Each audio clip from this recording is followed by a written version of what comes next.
Bueno, buenos días, tardes o noches. En esta oportunidad vamos a referirnos a una figura jurídica que se denomina sociedad conyugal.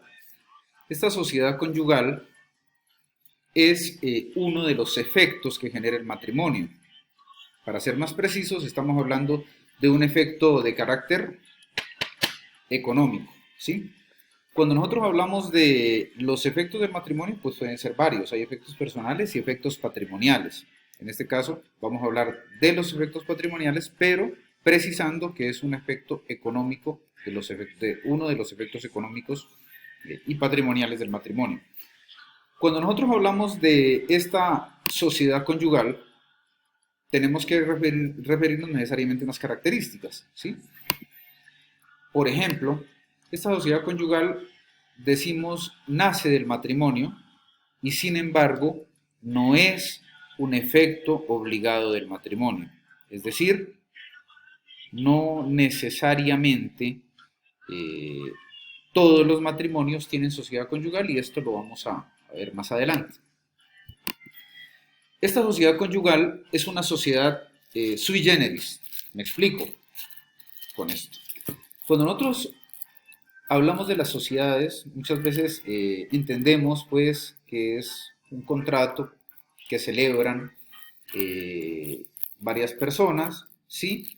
Y esa sociedad tiene unos órganos sociales, pues, que es una persona jurídica independiente. Esta sociedad conyugal no es así, es una ficción, es muy particular, por eso hablamos de que es sui generis. ¿Y qué ocurre en esta sociedad? A esta sociedad ingresan los haberes y las deudas.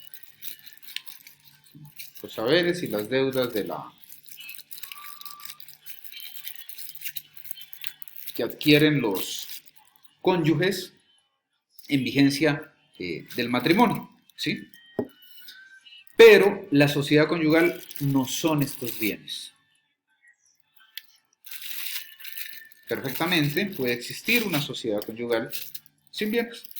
Es decir, pueden haber eventos en los cuales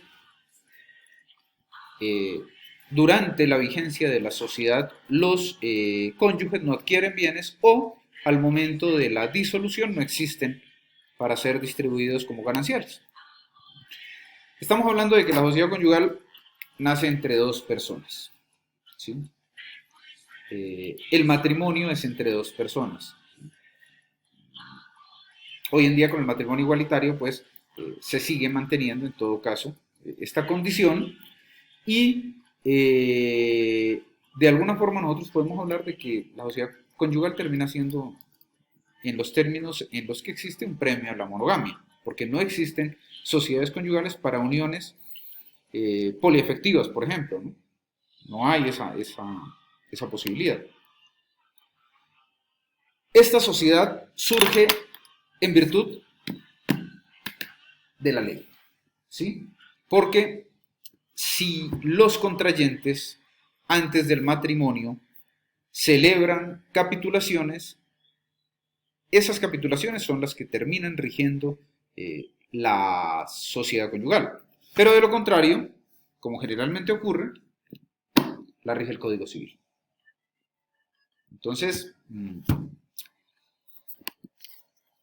también hablamos de que esa sociedad conyugal surge, pero las partes no pueden modificarla. Me explico.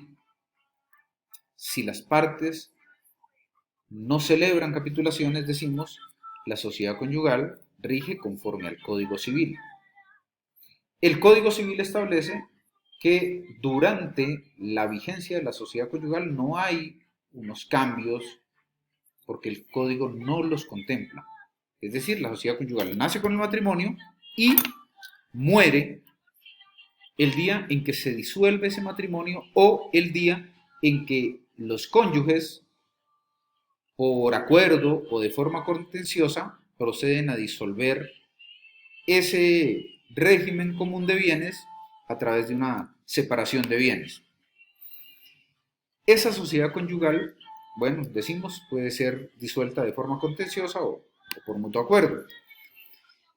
Y esa sociedad conyugal surge no por la convivencia, como habíamos dicho, pues, es el matrimonio, no la convivencia, lo que le da origen a la sociedad. Pueden existir personas casadas que no convivan y sin embargo entre ellos sigue existiendo este efecto económico del matrimonio.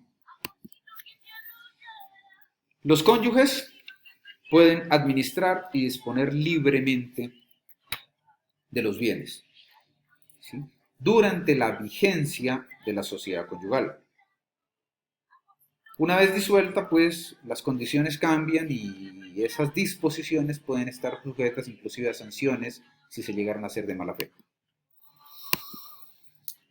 Bueno, existen también eh, ejemplos en los cuales la sociedad conyugal no surge dentro de los matrimonios. El primer ejemplo es el matrimonio in extremis. Ya, pues, con la reforma del Código General del Proceso podemos decir que no se ofrece o no se requiere pues esta figura, pero frente a la operancia de la caducidad del matrimonio, los efectos de este dejan de existir y por ende el efecto de la sociedad conyugal pues no lo habría. Lo otro es la preexistencia de un vínculo matrimonial con sociedad conyugal vigente. Es decir, dos personas contraen matrimonio y alguna de ellas o las dos tiene un matrimonio anterior. Entonces, en consecuencia, el segundo matrimonio, además de estar afectado de nulidad insubsanable, pues tampoco tiene sociedad conyugal. Y lo otro es por la exclusión de régimen en capitulaciones, es decir, que aquellos cónyuges antes de casarse, ¿sí?, suscriben unas capitulaciones matrimoniales donde manifiestan su intención de no generar entre ellos una sociedad conyugal con arreglo a lo que dispone la ley civil. Suele ser un poco discutible esto, pero considero que siendo un efecto económico, pues existe la libertad que nos brinda la autonomía privada, nuestra autonomía privada, para no asumir pues las consecuencias de las disposiciones del Código Civil en torno a la sociedad conyugal. Considero pues que este es un resumen del tema de sociedad conyugal. Hay un punto pues importante como para finalizar, y es que muchas personas o muchos tratadistas mencionan que la sociedad conyugal nace cuando muere, pero lo cierto es que la sociedad conyugal surte efectos a partir del matrimonio e inclusive hasta después de la disolución. En una próxima clase hablaremos de otros puntos importantes relacionados también pues con los efectos económicos del matrimonio. Muchísimas gracias.